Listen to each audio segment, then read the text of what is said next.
Bueno, el escenario del dolor pues es el día a día en el paciente reumatológico, y a veces pensamos que pues el dolor es una condición única y que así como es esa condición, entonces vamos a tener una pirámide de medicamentos que en orden ascendente podrían terminar hasta con moléculas derivadas del opio para controlar en los casos severos. Sin embargo, lo que sabemos en la actualidad es que realmente el manejo del dolor va a depender mucho de las manifestaciones que el paciente tiene, de la historia clínica, y que entonces en cada modelo de dolor pues vamos a tener una posibilidad terapéutica que es más efectiva, y así es donde podemos lograr mejores resultados en nuestros pacientes. Entonces vamos a desarrollar algunos elementos alrededor de este concepto. Primero, la fisiopatología, ¿verdad? ¿Qué es lo que ocurre cuando un paciente tiene dolor, e inclusive cuáles son las manifestaciones clínicas de esta condición que nos permite, voy a pasarme por acá, que nos permite optimizar el resultado terapéutico, e inclusive cuáles son las manifestaciones que podrían hablar de que un paciente tenga complicaciones asociadas al dolor, como por ejemplo la depresión, que puede ser una manifestación a largo plazo, o los síndromes de sensibilidad al dolor. Entonces, pues existe todo un grupo importante de definiciones para el dolor, ¿verdad?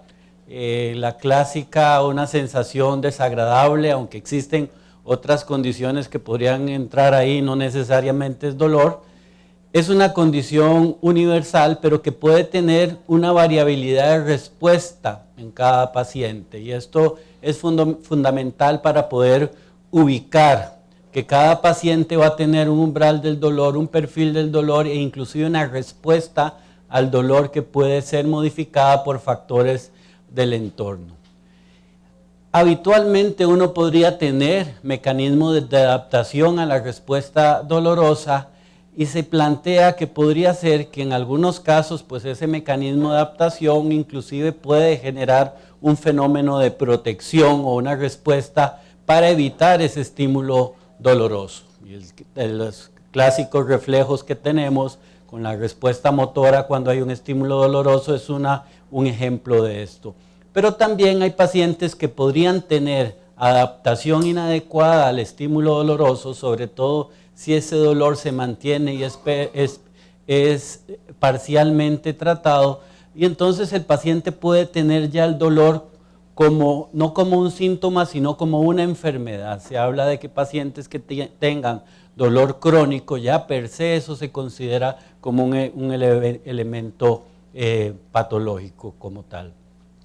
Existen diferentes fibras que transmiten el dolor cuando hay algún estímulo periférico, y hay algunas características importantes, sobre todo que las fibras A o las fibras mielinizadas, pues por lo general son las que conducen los primeros estímulos, sobre todo el estímulo doloroso intenso agudo.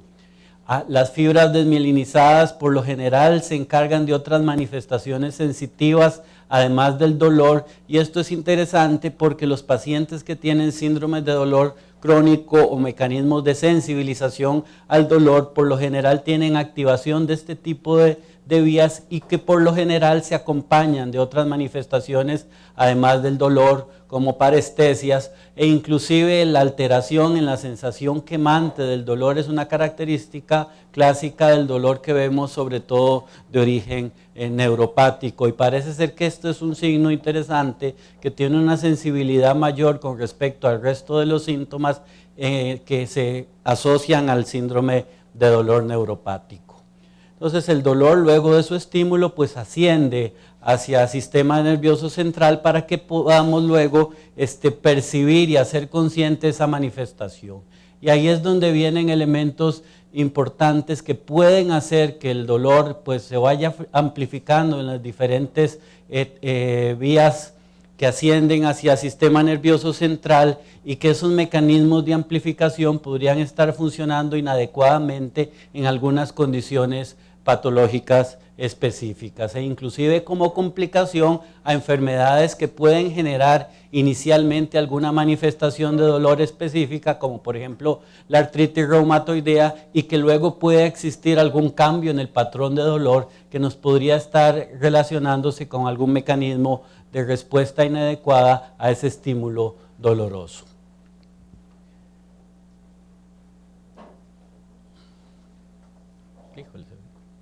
Por eso, aunque podemos tener un determinado estímulo doloroso, la percepción del dolor en cada paciente va a depender de muchos factores externos, factores psicológicos, factores de otro tipo de estrés como el estrés físico, cambios hormonales, e inclusive depende mucho del sitio donde se origina el primer estímulo doloroso. Y eso es lo que le llaman la neuromatriz, donde tenemos que ubicar entonces que cada paciente va a tener una percepción individual de la respuesta dolorosa. Muchos de nuestros pacientes nos hablan, bueno doctor, pero es porque a mí me duele más la artritis reumatoidea cuando estoy estresado. Bueno, la sensibilidad al dolor se puede modificar en situaciones donde hay estrés emocional.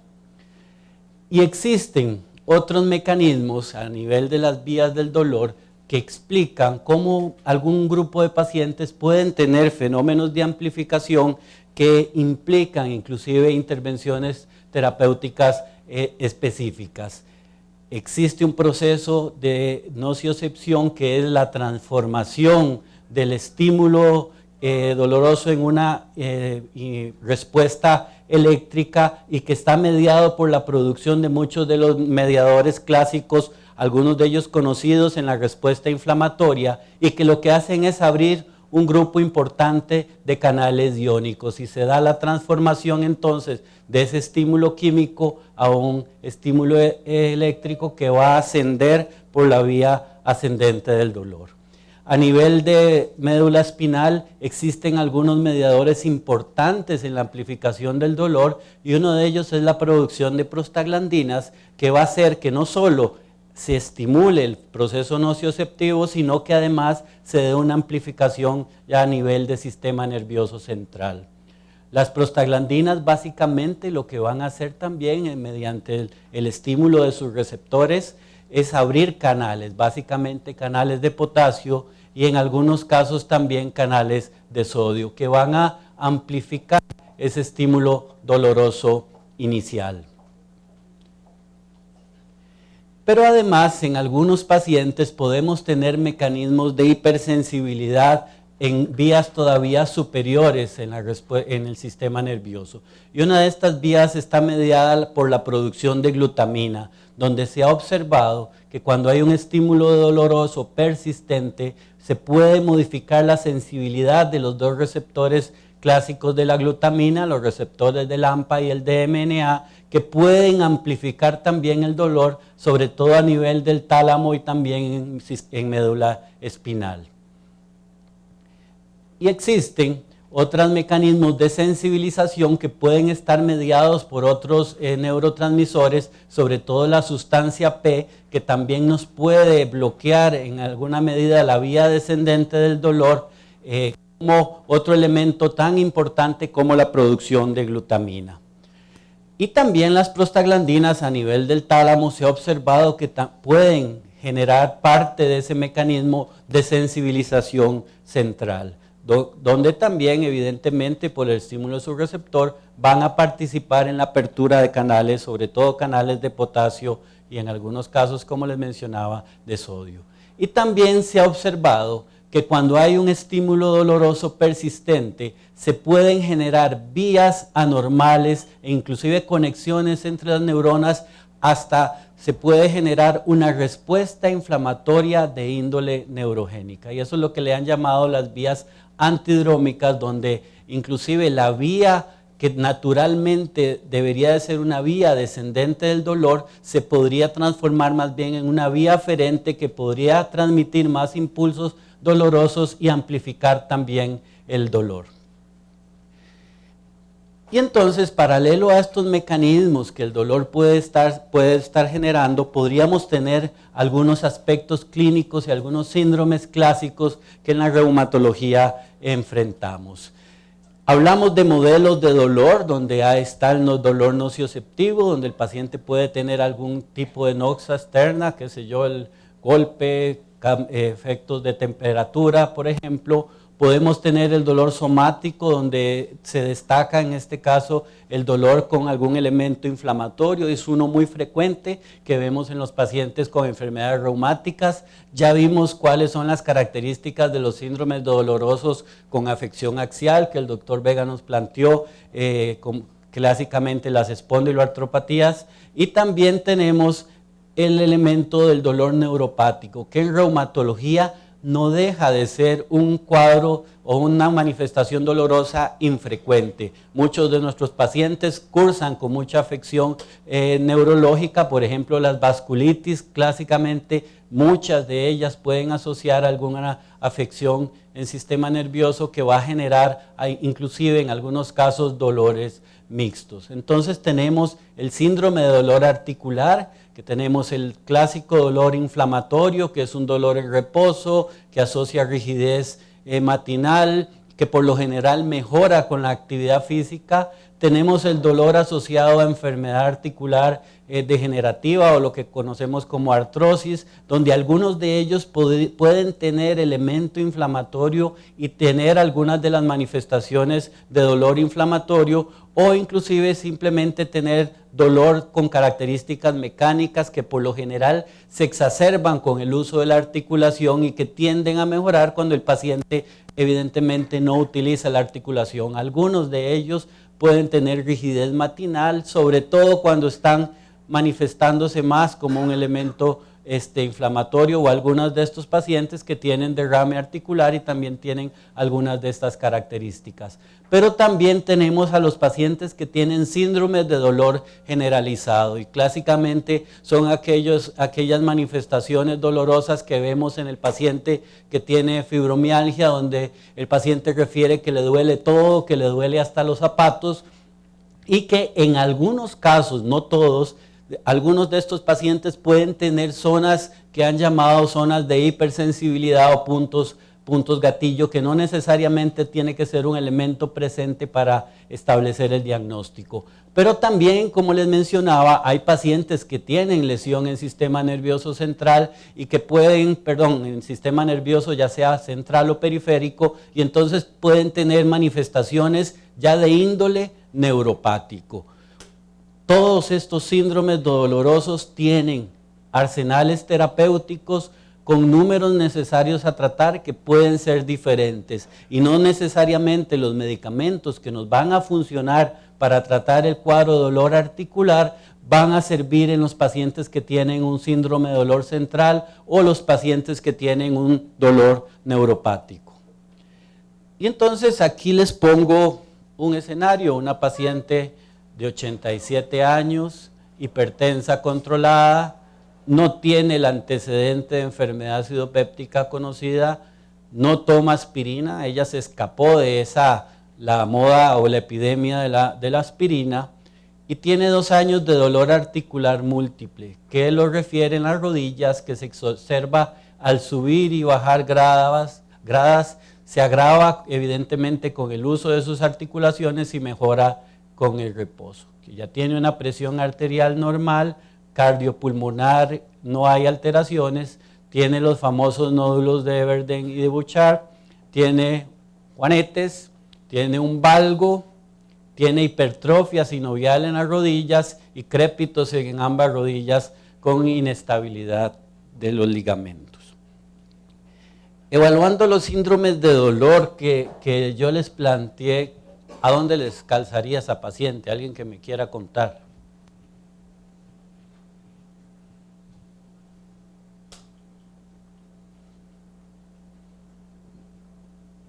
A ver, usted no.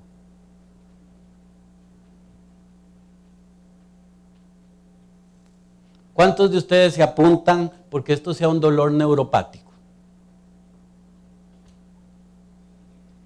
paciente le duele una estructura o un grupo de articulaciones, entonces evidentemente el paciente refiere que esas articulaciones duelen más cuando las usan, entonces por lo menos pensamos que tiene un síndrome de dolor o componente articular. Ahora, ¿es inflamatorio o es mecánico?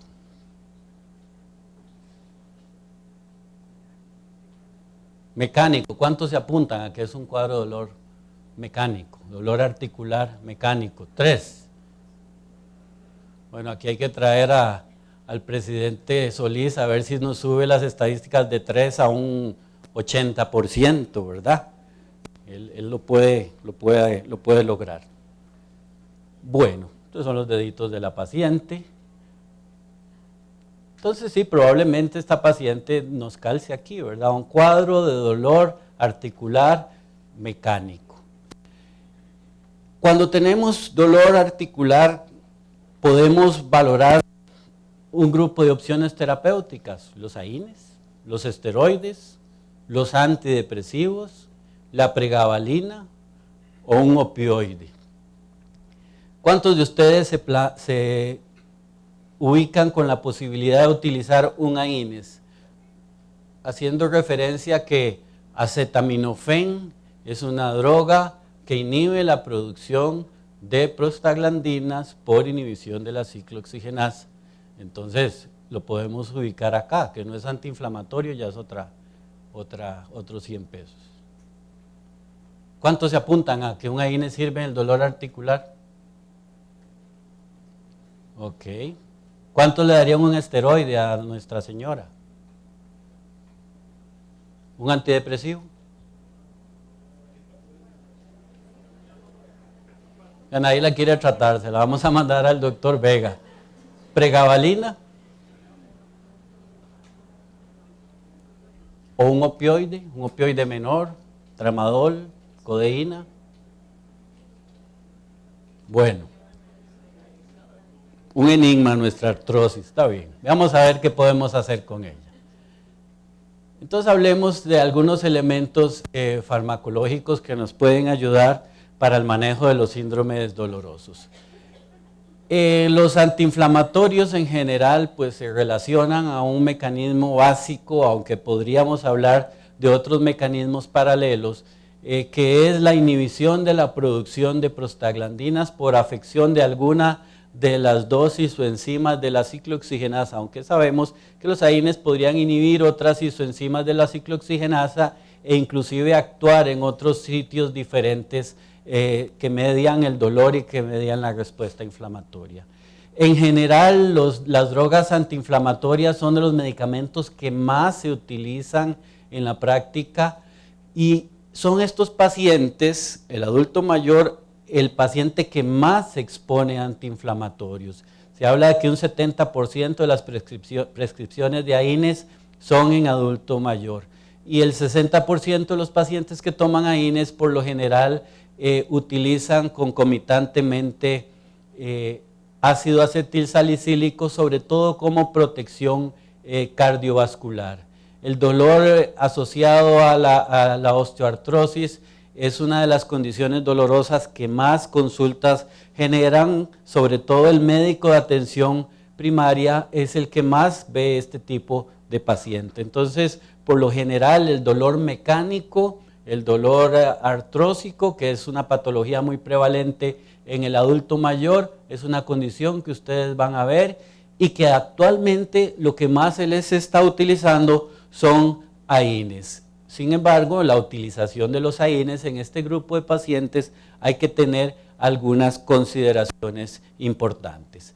En general, todos los AINES tienen una exposición importante en proporción. Si estamos evaluando que son billones las recetas de pacientes que utilizan este tipo de medicamentos, o sea que cada uno tiene una expresión importante de tiempo de utilización y de evaluación, sobre todo de algunos elementos de eficacia y de seguridad.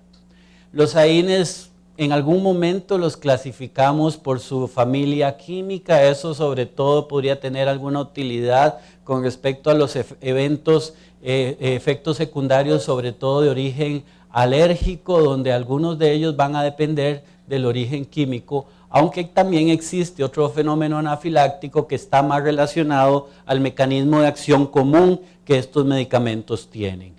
Los AINES en algún momento los clasificamos de acuerdo a la proporción en que inhiban ciclooxigenasa 1 o ciclooxigenasa 2, y eso podría tener alguna relación en el perfil de eventos secundarios que el medicamento va a tener, sobre todo cuando hablamos de eventos secundarios gastrointestinales o de eventos secundarios cardiovasculares. Y más recientemente, los AINES se han clasificado ya no solo por su mecanismo inhibidor de la producción de prostaglandinas, por un efecto directo sobre la ciclooxigenasa, sino también los clasificamos de acuerdo a la capacidad que tengan de inhibir la producción de radicales de oxígeno, que sobre todo median en forma importante la respuesta inflamatoria periférica y la nociocepción. Entonces tenemos los AINES clase 1, clase 2 y clase 3. Los clase 3 básicamente tienen efecto solo sobre las ciclooxigenasas, los clase 1 tienen efecto sobre las ciclooxigenasas y un efecto intensivo sobre las peroxidasas, y los clase 2, que son básicamente los salicilatos, tienen un efecto parcial sobre la peroxidasa. Y esto podría estar relacionado también con algunos otros eventos o efectos secundarios que podríamos ver asociados a los antiinflamatorios. Con respecto a la selectividad, pues no es tan práctico clasificar a los AINES, puesto que la selectividad es una evaluación de una proporción, de una concentración de inhibición de una ciclooxigenasa entre la otra, y podría darse esa relación, una relación mayor que 1 y clasificarse el medicamento como selectivo. Sin embargo, cuando hacemos la evaluación de su relación, concentración en sangre, capacidad de inhibición de las ciclooxigenasas, eso parece ser que tiene un comportamiento diferente. Entonces, en general, es mejor clasificar al antiinflamatorio por su mecanismo de acción y por mecanismos paralelos, y evaluar su perfil de seguridad en forma individual, porque inclusive no parece ser que exista un comportamiento siempre constante con respecto a la relación de selectividad y eventos adversos de los antiinflamatorios.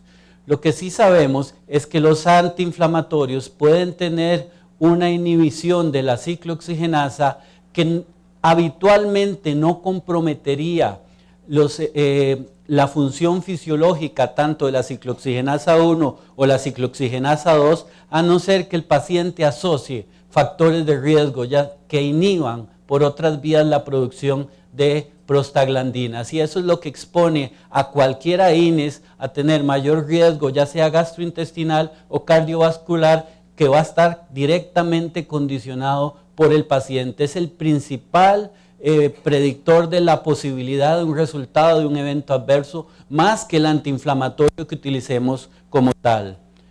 En general, los AINES son medicamentos bastante eficaces para el modelo de dolor osteoarticular, y no solo el dolor de la artrosis, sino también son modelos eficientes para el manejo inicial del dolor en un paciente que tenga otras patologías inflamatorias, clásicamente, por ejemplo, las espondiloartritis, donde pueden estos medicamentos también ser muy útiles. El acetaminofén también tiene eficacia, sobre todo en el modelo de dolor articular asociado a artrosis. Sin embargo, la dosificación que hay que utilizar de acetaminofén para que sea tan efectivo como un AINES son dosificaciones que por lo general se relacionan a riesgo gastrointestinal y hasta un 21% de riesgo cardiovascular, sin pensar en la posibilidad que puede existir también a otros eventos adversos, como es el riesgo hepático, que inclusive se puede ver a cualquier dosis de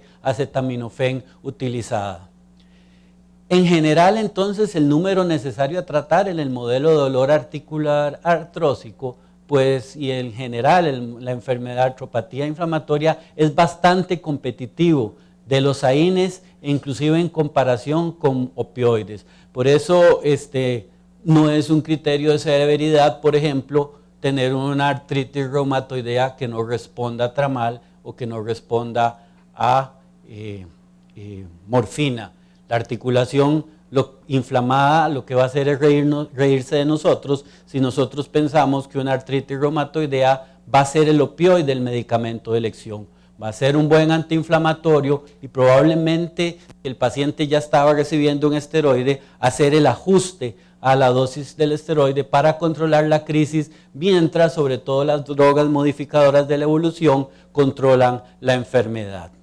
Inclusive los AINES tópicos en los modelos de dolor articular, sobre todo rodillas, pueden tener un número necesario a tratar tan competitivo como el de un opioide menor. Pero evidentemente estos medicamentos hay que tener ciertas consideraciones y cada vez con el tiempo y la exposición pues hemos observado algunos elementos importantes, las manifestaciones gastrointestinales que son múltiples relacionados a cualquiera de las dos inhibiciones de COX-1 o COX-2, sobre todo la COX-2 va a alterar los mecanismos de reparación y la COX-1 por lo general es una agresión directa asociado a la producción del moco gástrico, que es una barrera de protección importante. Y los riesgos relativos de los antiinflamatorios van aumentando, donde la mayor posibilidad de expresión está muy relacionado, como les mencionaba, si el paciente tiene algún factor de riesgo para eventos gastrointestinales. Se ha planteado una posibilidad de relación de eventos gastrointestinales generales asociados a los COX-2 versus los antiinflamatorios no selectivos. Sin embargo, eso hay que evaluarlo también para cada uno de los AINES selectivos individualmente, porque podría ser que en algunos casos de moléculas no selectivas se ha observado riesgos gastrointestinales similares a algunas otras drogas no selectivas. Lo que sí hay que tomar en cuenta son los factores de riesgo del paciente. Si tiene úlcera péptica, si la edad es fundamental, es un predictor de desenlace gastrointestinal importante, aunque es una contraindicación, pues vemos pacientes que les dan 2 antiinflamatorios y sobre todo el riesgo aumenta si el paciente está tomando antiplaquetarios, y un factor de riesgo que es importante es la asociación con inhibidores selectivos de la recaptura de serotonina junto con AINES, que parece ser que ese es uno de los factores de riesgo más importantes en la posibilidad de generar este evento. En estos pacientes que identificamos riesgo, se recomienda entonces utilizar la gastroprotección, que inclusive puede ser superior a recurrir a una droga selectiva en estos casos. Inclusive se habla de pacientes de muy alto riesgo, utilizar un COX-2 más un inhibidor de bomba de protones o un AINES tradicional de bajo riesgo con un inhibidor de bomba de protones. Sin embargo, hay que también evaluar que los AINES no solo tienen eventos gastrointestinales superiores, también se ha observado lesión gastrointestinal inferior que también podría explicar en algunos casos hasta mortalidad tan significativa como el evento gastrointestinal superior, y que podría ser que sea un escenario que esté subdiagnosticado. Ya algunos de los estudios clásicos donde evaluaban riesgo gastrointestinal habían llamado la atención sobre la posibilidad de que los AINES estarían generando también este tipo de manifestación y que podría existir algunos factores de riesgo relacionados a esto: edad, uso de inhibidores de bomba de protones o uso de bloqueadores anti-H2. Y entonces ahí se genera un problema, ¿verdad? Bueno, ¿qué protegemos? ¿La parte alta o la parte baja? Entonces también ahí hay que valorar algunas recomendaciones en qué conducta se puede tomar, y sobre todo en los pacientes que toman aspirina. Se ha observado que la aspirina genera un cambio en la permeabilidad de la mucosa intestinal que puede exacerbar significativamente el daño que puede generar un AINES a nivel del intestino. Los inhibidores de bomba de protones parece ser que lo que modifican es perfil de bacterias que tenemos en tubo digestivo. Sin embargo, pues ya vimos que los inhibidores de bomba de protones es la medida más eficiente para reducir el riesgo gastrointestinal. Entonces, ¿qué se puede hacer para actuar sobre este tipo de evento? Sobre todo porque la gran mayoría de las evaluaciones plantean que el cambio en la flora bacteriana intestinal podría ser el factor que condiciona este proceso. Pues lo que se ha planteado es la posibilidad de utilizar probióticos, sobre todo si el paciente tiene un alto riesgo gastrointestinal alto y bajo y que necesariamente tenemos que utilizar inhibidores de bomba de protones. Es la medida que se ha evaluado con algún perfil de resultado en comparación con otras posibilidades, como por ejemplo utilizar procinéticos para reducir el impacto que pueden tener los antiinflamatorios a ese nivel. La otra recomendación es evitar utilizar antiinflamatorios que tengan circulación enterohepática, como la indometacina, el sulindaco y el ácido acetil salicílico. Los citoprotectores se han evaluado, pero tienen poco efecto a nivel del tubo digestivo bajo. Santo Dios.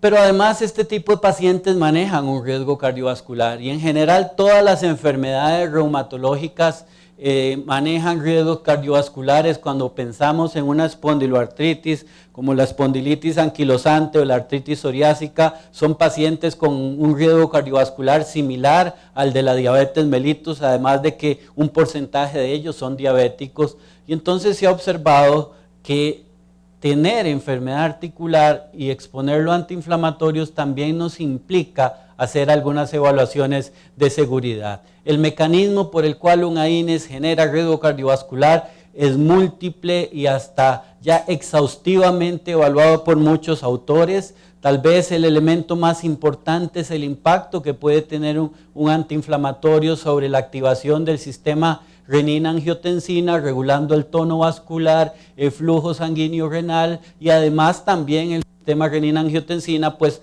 participa en la génesis de la aterosclerosis. Inclusive se ha planteado que el efecto de la angiotensina puede ser el principal condicionante. Se plantea que si un paciente tiene elevaciones de la presión arterial mayor de 5 milímetros de mercurio, el antiinflamatorio hay que suspenderlo. Y además se sabe que los AINES tienen un riesgo cardiovascular, todos expresan en alguna medida algún riesgo cardiovascular. Y el número necesario a tratar es más o menos 1 a 333 si utilizamos un AINES no selectivo y 1 a 376 si utilizamos un AINES selectivo. Perdón, lo dije al revés. Y en general pues pueden expresar también no solo un evento cardiovascular nuevo, sino complicaciones de eventos cardiovasculares en pacientes que ya conocemos como cardiópatas. Pero el principal condicionante de que un AINES exprese riesgo cardiovascular no es el AINES como tal, sino los factores de riesgo. Y se ha observado que si un AINES se utiliza a la dosis adecuada en pacientes sin factores de riesgo, el riesgo cardiovascular tiende a ser cercano a 1.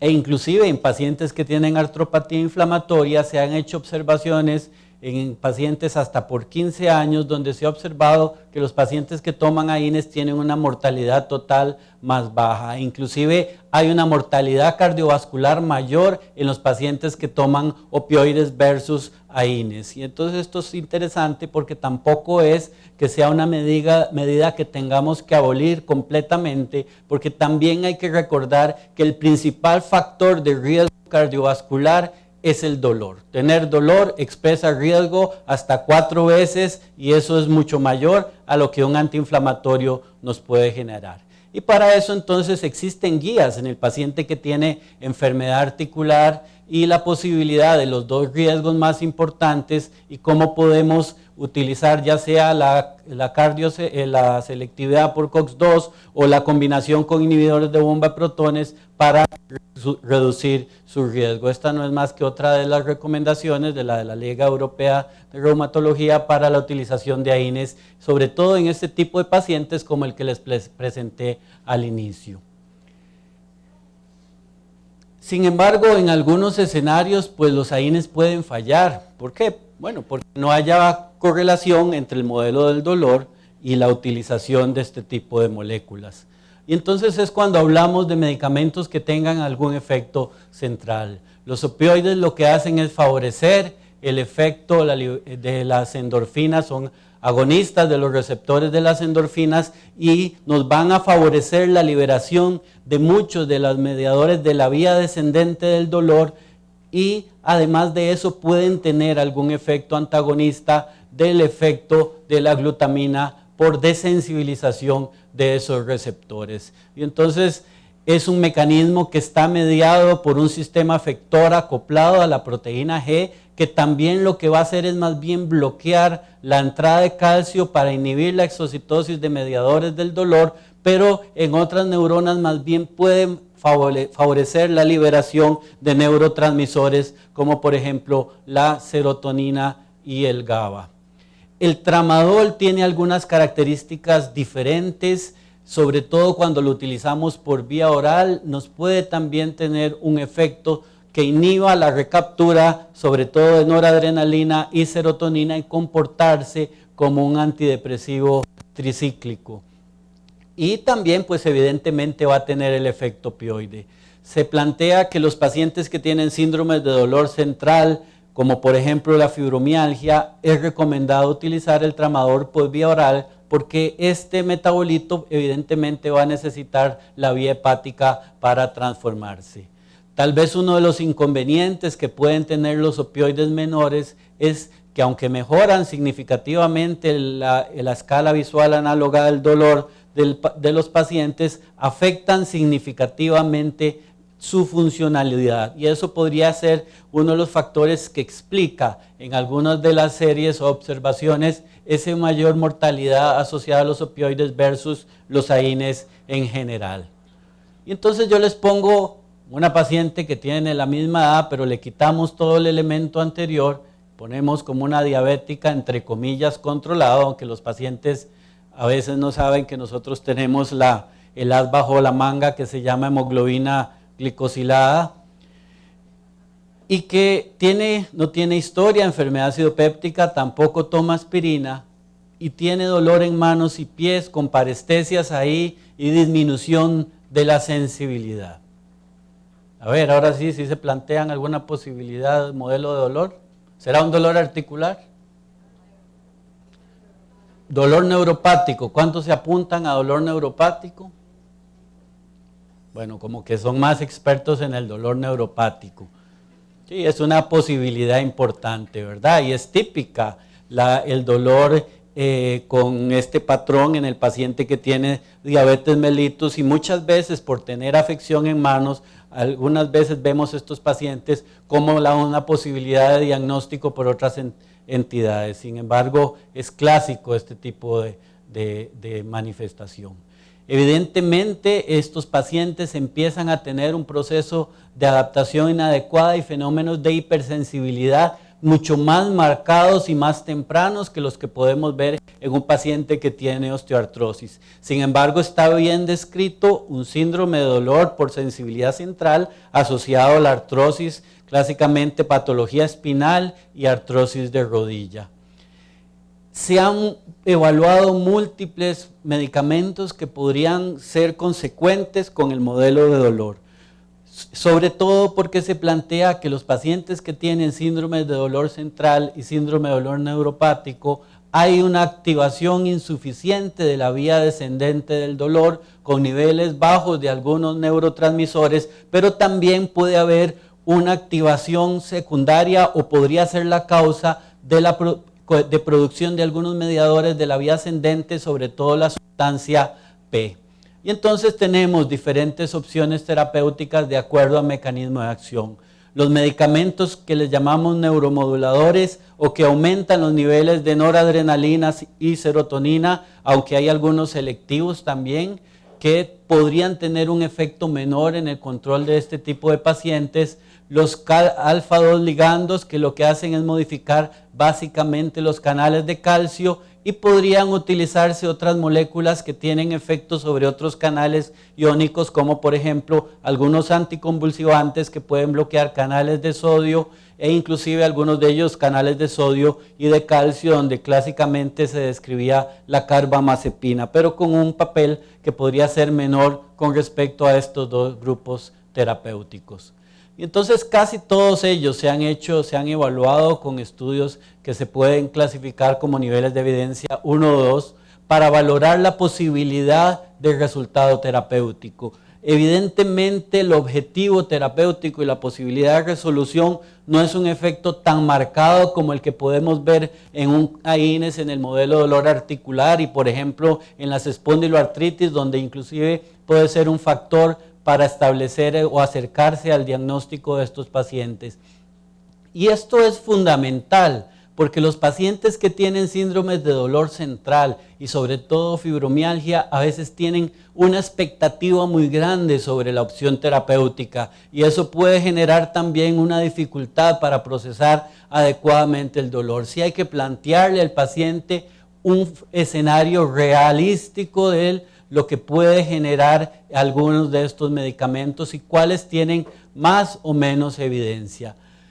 Uno de ellos, pues ya les mencioné, los que favorecen el bloqueo del canal de calcio a nivel del sistema nervioso central y que nos van a facilitar sobre todo el efecto de la vía descendente del dolor. La molécula prototipo, la gabapentina y posteriormente aparece la pregabalina como medicamentos que tienen este efecto. En el caso de la gabapentina, en algún momento se planteó que su mecanismo de acción estuviera relacionado con favorecer el efecto del GABA, sin embargo, posteriormente se observó que evidentemente ese no era su mecanismo de acción. Y lo que nos van a hacer entonces es actuar sobre esas vías de hipersensibilidad que hay a nivel central. Hay estudios a corto y a largo plazo donde se evalúan el papel de estos medicamentos, sobre todo en el modelo de dolor neuropático y en el modelo del dolor central, específicamente la fibromialgia, donde sí se ha observado que estos pacientes hay que titular la dosis, que por lo general su eficacia se va a observar después de los 450 miligramos, donde hay que enseñarle al paciente que en ese camino podría tener algunos eventos adversos para que no exista un abandono significativo, sobre todo cuando el paciente tiene somnolencia en dosis muy bajas y que además en esas dosis no tiene control del dolor. Y en esto hay que hacer una conversación con el paciente bastante amplia para que el paciente pueda tener cumplimiento y observar el efecto que queremos. Se ha observado, se ha evaluado la posibilidad de utilizar estos medicamentos que también se les definió en algún momento como anticonvulsivantes y la asociación con opioides, que podría observarse algún efecto discreto en la mejoría del control del dolor, sobre todo en la utilización de tramadol con pregabalina, que es donde se han hecho más evaluaciones, pero sobre todo en un estudio clínico controlado para definir si esta es una combinación que se podría recomendar. En general hay algunos efectos adversos importantes que hay que llamar la atención con el paciente, sobre todo la somnolencia que se observa en las 2 primeras semanas, pero a algunos pacientes se les puede hacer persistente. Y los antidepresivos, el recetar un antidepresivo es tal vez de los actos que el reumatólogo tiene más complicados. Yo creo que más complicado que decirle que va a usar un inhibidor de factores de necrosis tumoral que cuesta $1,000. Porque decirle al paciente o el paciente procesar que no tiene $1,000 y hay que hacer otra opción terapéutica, lo entiende mejor que decirle que le voy a dar un antidepresivo, porque lo primero que dice es, bueno, ¿y qué? ¿Usted cree que yo estoy loco? O yo no tengo depresión. Como que la negamos continuamente, que a veces podemos tener esas enfermedades, pero además le cuesta entender al paciente que los que manejamos dolor no somos psiquiatras, y si eso es así, e inclusive si nosotros tenemos la sospecha de que ese paciente tiene alguna otra manifestación que va más allá de nuestro escenario, pues deberíamos de mandarlo a que tenga una evaluación. Y esto sobre todo lo vemos en el paciente que tiene fibromialgia. El mecanismo de acción de los antidepresivos, aumentar los niveles de serotonina y noradrenalina en la sinapsis, pero también pueden haber efectos postreceptor que también bloquean parte de la vía ascendente del dolor. Y ahí es donde tenemos los antidepresivos duales como un grupo terapéutico que tiene un efecto mayor que los que podemos observar con las drogas selectivas de la recaptura de serotonina. Sin embargo, muchos de la falla terapéutica que observamos con los antidepresivos, sobre todo la amitriptilina y la imipramina, es por fenómenos de poca tolerancia, porque en general este grupo terapéutico pues ha demostrado que tiene eficacia en el manejo del dolor neuropático y también en la fibromialgia, pero también afectan significativamente la funcionalidad, versus las otras alternativas que existen como la duloxetina, el minalcipran, que no tenemos en Costa Rica, pero que tiene la posibilidad de generar resultados terapéuticos más competitivos, sobre todo en el factor de tolerabilidad. Sin embargo, cuando vamos a utilizar un medicamento como la duloxetina, también tenemos que hablarle al paciente de la posibilidad de eventos adversos, la náusea, el vómito. A veces es importante los primeros días después de haber empezado la utilización de estos medicamentos. Entonces los antidepresivos duales parece ser que sean los medicamentos de elección en los manejos de dolor neuropático a la par de la pregabalina, y en algunos casos pues también se ha planteado llegar a una dosis máxima de alguno de ellos dos, y si no hay respuesta se podría plantear la posibilidad de combinarlos, ya sea con un opioide o combinarlos entre ellos, siempre haciendo esa recomendación del paciente de la posibilidad o el perfil de eventos adversos. En general, pues los antidepresivos duales también se han evaluado en estudios a corto plazo y a largo plazo en su capacidad de control de la mejoría de las escalas de dolor y la capacidad funcional que estos pacientes podrían tener. Y por eso el número necesario a tratar es mucho más bajo que el observado con moléculas que tradicionalmente se han recomendado, como la amitriptilina e inclusive el tramadol, que es un medicamento que utilizamos con mucha frecuencia, pero básicamente podría interpretarse como un buen adyuvante para casi todos los modelos de dolor. Ya lo mencionamos. Existen guías para el manejo tanto del dolor neuropático como para el manejo de la fibromialgia, donde ubican estos dos grupos de medicamentos como medicamentos de primera elección, y donde se plantea también que la posibilidad de utilizar, por ejemplo, un relajante muscular como la ciclobenzaprina, que además se ha observado que realmente tiene algún efecto similar al de los antidepresivos tricíclicos, aumentando la recaptura de noradrenalina y serotonina.